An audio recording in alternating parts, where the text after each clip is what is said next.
नमस्कार, face to face Madhya Pradesh में मैं हूं आपका होस्ट राहुल सौमित्र।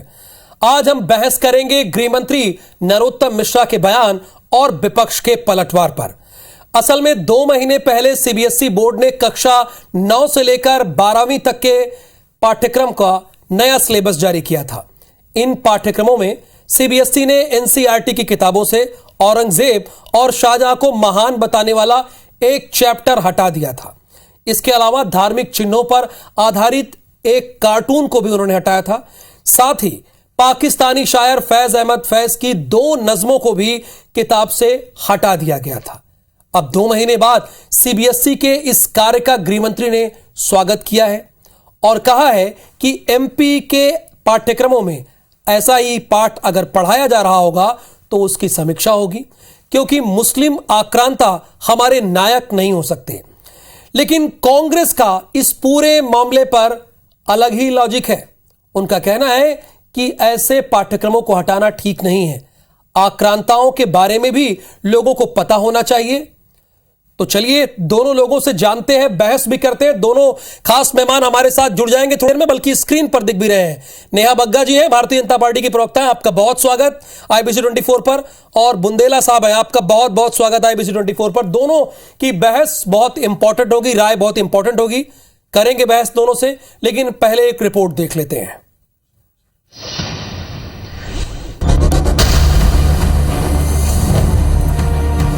आक्रांता कभी भी हमारे आदर्श हो नहीं सकते। अगर हटाए गए हैं आक्रांताओं के तो मैं उस निर्णय का स्वागत करता हूं। मध्य प्रदेश की सरकार भी समीक्षा करेगी कि इस तरह से आक्रांता हमारे पाठ्यक्रम में तो नहीं। गृह मंत्री नरोत्तम मिश्रा के इस बयान के बाद बीजेपी कांग्रेस आमने सामने है। सीबीएसई ने शैक्षणिक सत्र 2022-23 के 10वीं, 11वीं और 12वीं क्लास के सिलेबस से मुगल आक्रांताओं के विषयों सेंट्रल इस्लामिक लैंड और 12वीं की किताब से मुगल साम्राज्य का पाठ हटा दिया है। इसके साथ ही 10वीं कक्षा के पाठ्यक्रम से उदाहरण स्वरूप बताई गई फैज अहमद फैज की शायरी को भी हटाया है। यानी इस्लाम का उदय और विकास के साथ ही 7वीं से 12वीं सदी के बीच इस्लाम के विस्तार के बारे में अब छात्रों को नहीं पढ़ाया जाएगा। लेकिन मध्य प्रदेश में आज इस बहस के मायने क्या है? सवाल ये भी उठता है कि क्या मध्य प्रदेश सरकार भी अपने सिलेबस को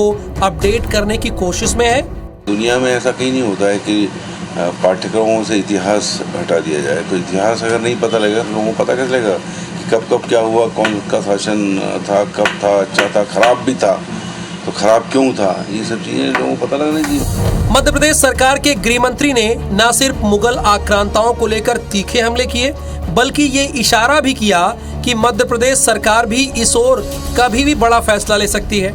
मध्य प्रदेश सरकार के स्कूल शिक्षा मंत्री इंदर सिंह परमार ने हाल ही में ये इशारा दिया था कि जल्द ही एमपी बोर्ड के सिलेबस को देश के नायकों की जीवनी के साथ अपडेट किया जाएगा। आक्रांताओं को, हमलावरों को, लुटेरों को, हमारे देश की महिलाओं के साथ बलात्कार, अनाचार, अत्याचार करने वालों का महिमा मंडन कतई नहीं स्वीकार हो सकता। सीबीएसई को अपना सिलेबस अपडेट किए हुए तकरीबन 2 महीने हो चुके हैं, लेकिन मध्य प्रदेश में आज इस मसले पर बहस के मायने क्या है? गृह मंत्री नरोत्तम मिश्रा का ये बयान किस ओर इशारा कर रहा है? क्या मध्य प्रदेश सरकार भी अपने स्कूल शिक्षा विभाग के सिलेबस से मुगल आक्रांताओं को हटाने की स्क्रिप्ट पर काम कर रही है, या बीजेपी ने अभी से अगले शैक्षणिक सत्र के लिए माहौल बनाना शुरू कर दिया है? नवीन कुमार सिंह, आईबीसी 24, भोपाल। बिल्कुल, दोनों खास मेहमान हमारे साथ जुड़े हुए हैं। नेहा जी, 2 महीने बाद इसका आप स्वागत कर रही हैं और आप ये कह रही हैं कि अगर मध्य प्रदेश में भी ऐसे पाठ्यक्रम पढ़ाए जा रहे होंगे तो उन्हें हटाया जाएगा। इसके क्या मायने निकाले जाएं? राहुल जी, 2 महीने बाद, 2 दिन बाद, 2 साल बाद नहीं, ये प्रतिदिन की एक्सरसाइज है। और ये हमारे बच्चों के दिलों में क्या शिक्षा दी जाती है, किस प्रकार से उनका जो बेसिक्स है उसको प्रिपेयर किया जाता है, उस पर ध्यान देने की आवश्यकता भी है। जिस प्रकार से आज तक दिल्ली में जो शासन चलते रहे, हमने देखा कि न्यू एजुकेशन पॉलिसी जो है लगभग 36 साल के बाद आई है, और उसके बीच में जो जहर घोलने का काम छोटे छोटे मासूम बच्चों के दिमागों में किया है वो भी हमारे सामने है। अब आप देखिए, दिल्ली से ही शुरू करिए तो दिल्ली में ही आपको औरंगजेब रोड मिल जाता था, अकबर रोड मिल जाता था। आखिर इसकी आवश्यकता क्या थी? क्यों हमें जानने की आवश्यकता है कि औरंगजेब ने क्या किया और ऐसा महान क्या कार्य किया औरंगजेब ने हमारे देश के लिए कि हमें उसके नाम से रोड रखने की जरूरत पड़ गई है? ऐसी क्या मजबूरी रही है? हमारे यहाँ पर देश में जो फ्रीडम फाइटर्स हैं, क्या उनकी कमी है? क्या उनके बलिदानों की कमी है कि हमें बलात्कारियों को जानने की जरूरत है, उनके नाम का महिमा मंडन करने की आवश्यकता है? ये स्पष्ट दिखाता है कि कांग्रेस ने हमेशा तुष्टीकरण के लिए आगे आप क्या करने वाली का सहारा लिया है। साफ सुथरी सी बात यह है कि जो एनसीईआरटी ने ये कदम उठाया है, ये स्वागत योग्य कदम है। और अगर मध्य प्रदेश में भी इसकी आवश्यकता पड़ती है, कहीं पर पाठ्यक्रमों में इस प्रकार की कोई चीजें दी गई हैं जो बच्चों के ब्रेन वॉश के लिए हैं, तो हम उसकी जगह उन्हें वो पढ़ाएंगे जो हमारे देश के बलिदानी हैं, जो हमारे देश के ग्रेट फिगर्स हैं। पृथ्वीराज चौहान को क्यों नहीं पढ़ना चाहिए? शिवाजी को क्यों नहीं पढ़ना चाहिए? सुभाष चंद्र बोस को क्यों नहीं पढ़ना चाहिए? अब्दुल कलाम को क्यों नहीं पढ़ना चाहिए? रानी लक्ष्मीबाई को क्यों नहीं पढ़ना चाहिए? टांट्या भील को क्यों नहीं पढ़ना चाहिए? और ऐसा क्यों हो रहा है कि भारतीय जनता पार्टी जब से केंद्र में आई है तब से ही, और ये 75वां अमृत महोत्सव मना रहे हैं, तो जो हमारे फ्रीडम फाइटर्स रहे थे उनको वापस से जो स्थान मिल रहा है, ये आजादी के बाद आज तक क्यों नहीं मिला था? एक ही परिवार का महिमा मंडन करना और इन आक्रांताओं को पैरेलल साथ में लेके चलना, ये स्पष्ट दिखाता है कि ये जो कांग्रेस की नीतियां थी तुष्टीकरण की, जिसमें कांग्रेस के प्रधानमंत्री आदरणीय मनमोहन सिंह कहते थे कि जो रिसोर्सेज हैं एक पर्टिकुलर उसके उन लोगों से बिलोंग करते हैं, माइनॉरिटी से बिलोंग करता है। ये देश जो है ये महान विभूतियों का देश है। ये देश जो है उसकी संस्कृति आज जानते हैं लोग, दुनिया यानी आप अवनीश बुंदेला जी से ही सवाल कर रहे हैं। काम किया था। ठीक है अवनीश जी, अपने गुमनाम और आक्रांताओं का गुणगान ये अब नहीं चलेगा, नेहा बग्गा जी कह रही हैं। इसीलिए सीबीएसई की राह पर एमपी बोर्ड भी है। देखिए राहुल जी, सबसे पहले तो एक बात स्पष्ट करें, इतिहास में अगर जो घटित हुआ है, अगर पानीपत की लड़ाई अकबर और महाराणा प्रताप के बीच में हुई, अगर आप उसमें से अकबर को हटा देंगे तो अब वो लड़ाई का वर्णन आप कैसे करेंगे? ये बात तो आपको मानना पड़ेगा। प्रथम और द्वितीय युद्ध विश्व युद्ध जो हुए, अगर हम देखें इसी सदी में, 19वीं सदी में, तो आप मुझे बताएं, अगर आप उसमें से हटा देंगे कि इटली हटा देंगे, जर्मनी हटा देंगे कि नहीं हम इटली को नहीं पढ़ेंगे, जर्मनी को नहीं पढ़ेंगे, अमेरिका को नहीं पढ़ेंगे, ब्रिटेन को नहीं पढ़ेंगे, तो कैसे होगा? 1983 का मान लो वर्ल्ड कप है, इंडिया जीती वेस्ट इंडीज से, अगर आप कहेंगे वेस्ट इंडीज के बारे में हमें नहीं पढ़ना, तो फिर आप कैसे बताओगे? देखिए इतिहास आपको स्वीकार करना पड़ेगा, इस बात को आप समझें। हम देखिए आक्रांताओं की सबसे पहले आपको डेफिनेशन समझना पड़ेगा राहुल भाई। लेकिन अगर आप इतिहास में उस तरह बताया भी गया तो गया हो, अगर आप महिमा मंडन अगर किया जा रहा है तो कैसे, क्या आप उसे सही मानते हैं? देखिए महिमा मंडन, अच्छा एक बात बताएं, सम्राट अशोक ने जब बुद्धिज्म स्वीकार किया 232 ईसा पूर्व, आप चेक करिए, तो उस समय ऐसा कहते हैं कि जब उन्होंने जो मगध का युद्ध लड़ा था उसमें वो धरती लाल हो गई थी, इतना खून बहा था।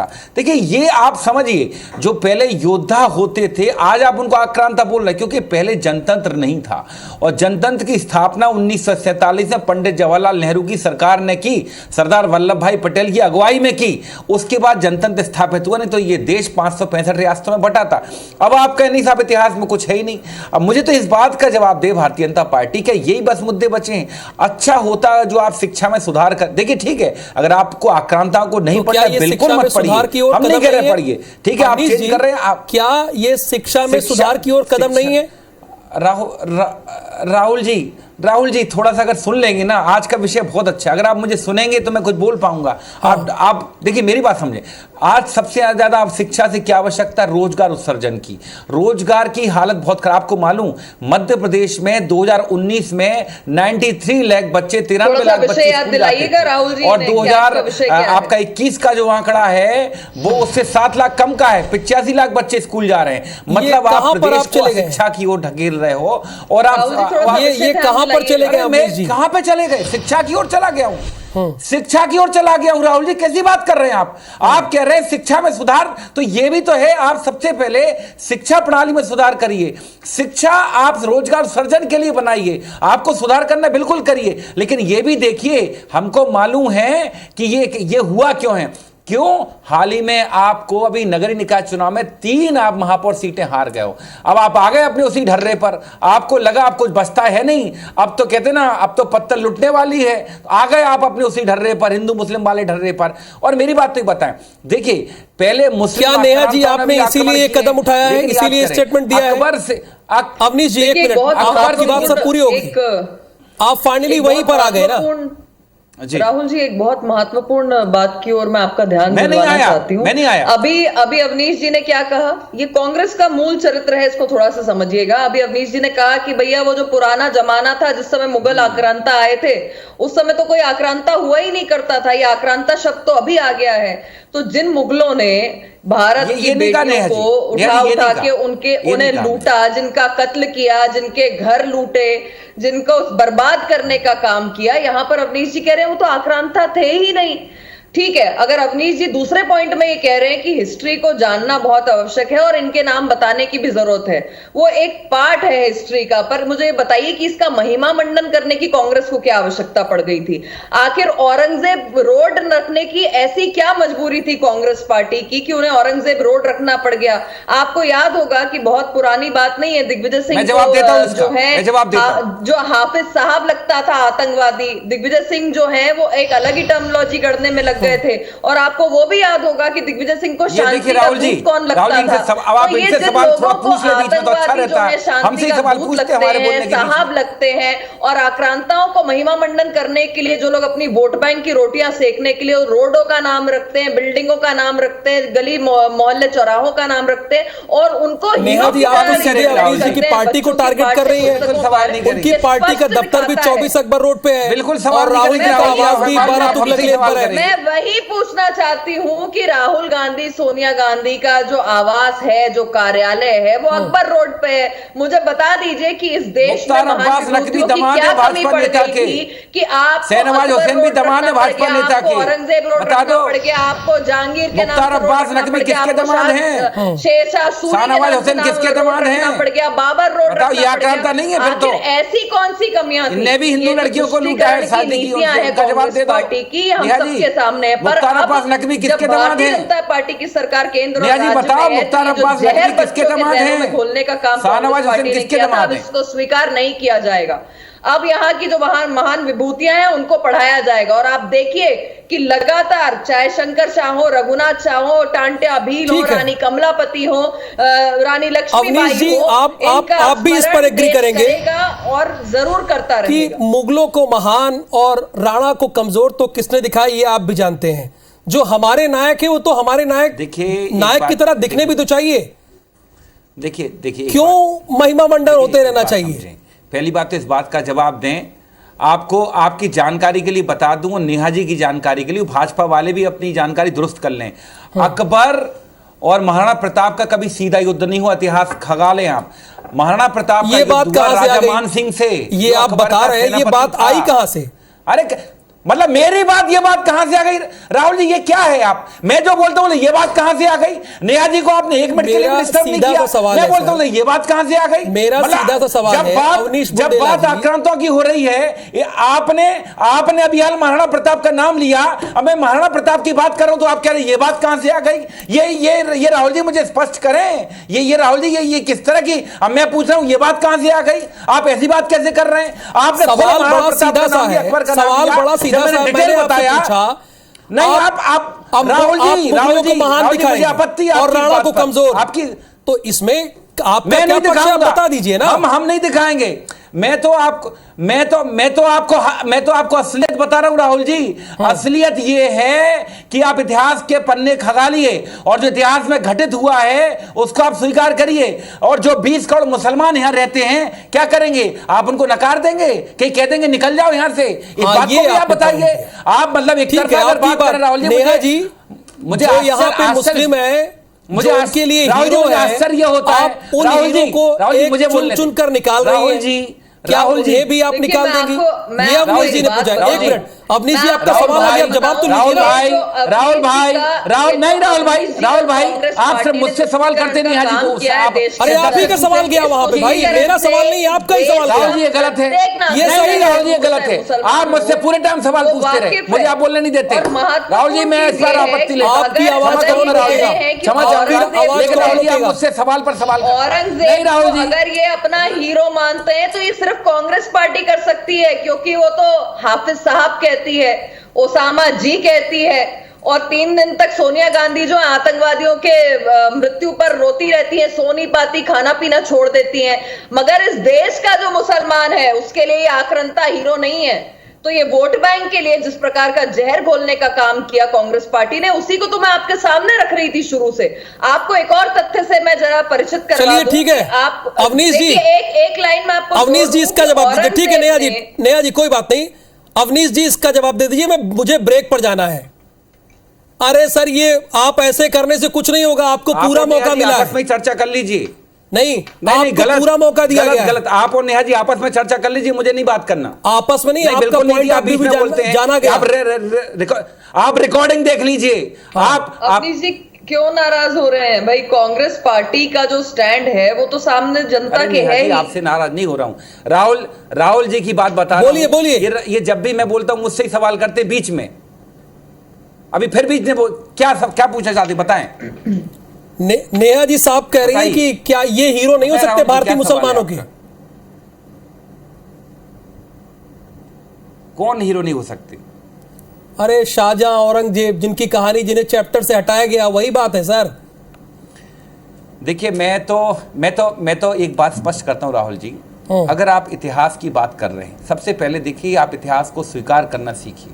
देखिए सिर्फ भारत पर आकर देखिए, ये मैं फिर कहूंगा कि आप 15वीं शताब्दी में जाएंगे, 14वीं शताब्दी में जाएंगे तो इतिहास भरा पड़ा है। इस तरह के आक्रमण हुए हैं, तैमूर लंगे, मैं मानता हूं ये आक्रांता रहे हैं, इन्होंने नुकसान किया है, लेकिन ये सिर्फ भारत में नहीं। आप देखें इनके आक्रमण शुरू होते थे वहां, हमारा देश उस समय अफगानिस्तान से शुरू होता था राहुल जी। उस समय ना कांग्रेस पार्टी थी, ना राहुल गांधी थे, ना मनमोहन सिंह थे, ये बात बहुत पुरानी। लेकिन आज मुझे दुख इस बात का होता है कि आज चर्चा होनी चाहिए रोजगार सर्जन के ऊपर, चर्चा होनी चाहिए कि हम शिक्षा को और कैसे बेहतर करें। नरोत्तम मिश्रा जी यहां बैठकर चर्चा करते हैं, ये इस तरह के बयान दे, लेकिन आप मुझे बताएं आपने काम क्या किया? आज भी आपको लगा कि आपकी जमीन खिसक रही, आप इस तरह की राजनीति पर आ गए। हम तो साफ कहते राहुल भाई कि राजनीति इन विषयों पर नहीं होना चाहिए।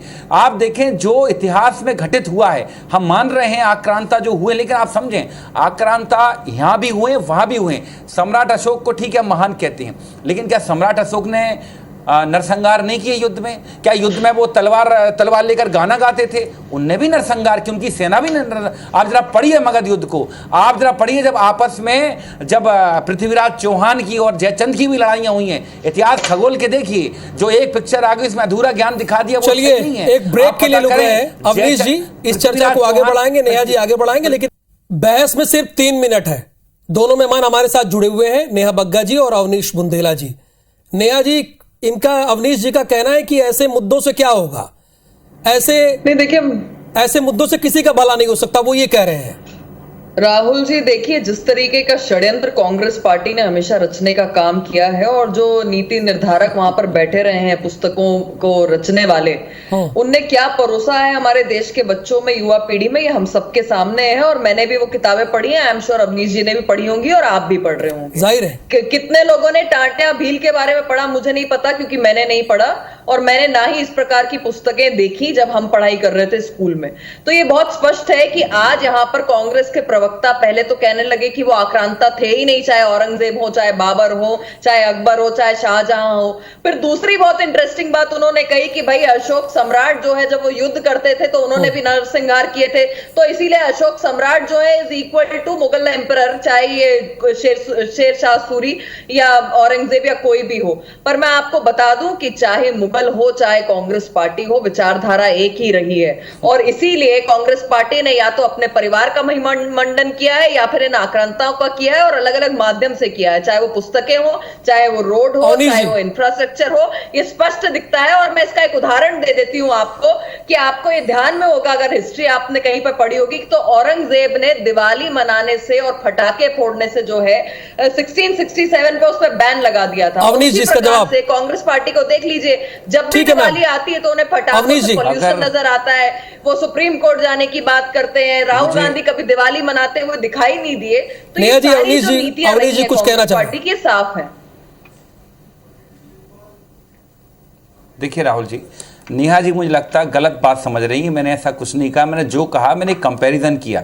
और सबसे बड़े राहुल जी, जो इतिहास में ऐसे आज हमारी सरकार, जब इंदिरा गांधी की सरकार थी, हमने बांग्लादेश को आज़ाद कराया, उसको क्या आप कल को बदल सकते हैं? अगर आपको लगा कि इंदिरा गांधी महानता बढ़ रही, इंदिरा गांधी से कांग्रेस को फायदा हो रहा, हो सकता है कल को आप इंदिरा गांधी का पार्ट हटा दें। सब हमने तो कभी ऐसा नहीं किया। हमने राहुल जी याद करें, अगर हमारी सरकार ने इमरजेंसी लगाई तो हमने स्वीकार किया कि हाँ वो एक निर्णय नहीं होना चाहिए था, हमने उसका भी पार्ट है। और जो नेहा जी कह रही हैं आप, सहायक वाचन एक विषय होता है, उसमें हमने सबके पार्ट पढ़े हैं। उसमें हमने अंगुली माल का भी पार्ट पढ़ा, उसमें हम मालगुडी डेज का भी पढ़ा, उसमें हमने मुंशी प्रेमचंद को भी पढ़ा है, सबके बारे में पढ़ा है। ये गलत बात है, लेकिन मैं तो साफ कहता हूं राहुल भाई कि जो आपका इतिहास है, इतिहास को आप बदल नहीं सकते। इतिहास को आप माने नहीं या ना माने, आपको स्वीकार करना होगा। और जहां तक बात अभी नेहा जी कह रही थी, तो ये बात ये तो कहीं विषय ही नहीं है। युद्ध होते, इतिहास तो इतिहास ही रहेगा, पर किसी का महिमा मंडन क्यों? और हमें ये चुनना पड़ेगा कि हमारे लिए दिनकर जरूरी है या फैज अहमद फैज। एक मिनट चाह रहा था मैं, 1 मिनट चाह रहा था राहुल जी, फिर आ गए बीच में। हमारा भी आप ही बोल लो, फिर राहुल जी बोल दो, आप ही बोल दो, सब कुछ बोल दो फिर आप। वही बात है अवनीश जी, आप बार बार गुस्सा हो रहे हैं। बात बड़ी साफ है, महिमा मंडन क्यों? गुस्सा नहीं हो रहा राहुल जी, आप गुस्सा हो जा रहे हैं, जवाब दे देना चाहिए। राहुल जी कौन, राहुल जी महिमा मंडन कौन कर रहा है, मुझे आप बताएं। ये एक सच्चाई है, आप मुझे बताएं, क्या इस देश के बच्चों ने महाराणा प्रताप के बारे में नहीं पढ़ा? क्या हमने इस देश के बच्चों ने क्या रानी पद्मावती के बारे में नहीं पढ़ा? क्या इस देश के बच्चों ने, आप बताएं, और भी हमारे जो बड़े बड़े योद्धा हुए क्या उनके बारे में नहीं पढ़ा? सबके बारे में पढ़ा, वीर शिवाजी के बारे में पढ़ा है। लेकिन ये कैसा आप एक कहते ना, आप कंपैरिजन कर रहे हैं या इतने सिलेक्टिव आप क्यों हो रहे हैं? ये मुद्दे की बात है कि राहुल जी कि इनकी जमीन खिसक रही है और ये फिर से उसी हिंदू मुस्लिम पर आके अपनी राजनीति चमकाने का प्रयास कर रहे हैं, क्योंकि कल फिर नतीजे आ रहे हैं, कल हम फिर बैठेंगे। चलिए ठीक है, मैं गारंटी दे रहा हूं। यानी ये सब कुछ नतीजों से ध्यान भटकाने की कोशिश है, ये आप कह रहे हैं। बहरहाल जनता के सामने बिल्कुल समय का अभाव है सर, समय का अभाव। कल ही ने दही और बहुत शुक्रिया अवनीश बुंदेला जी और बहुत शुक्रिया नेहा बग्गा जी इस बहस में हिस्सा लेने के लिए।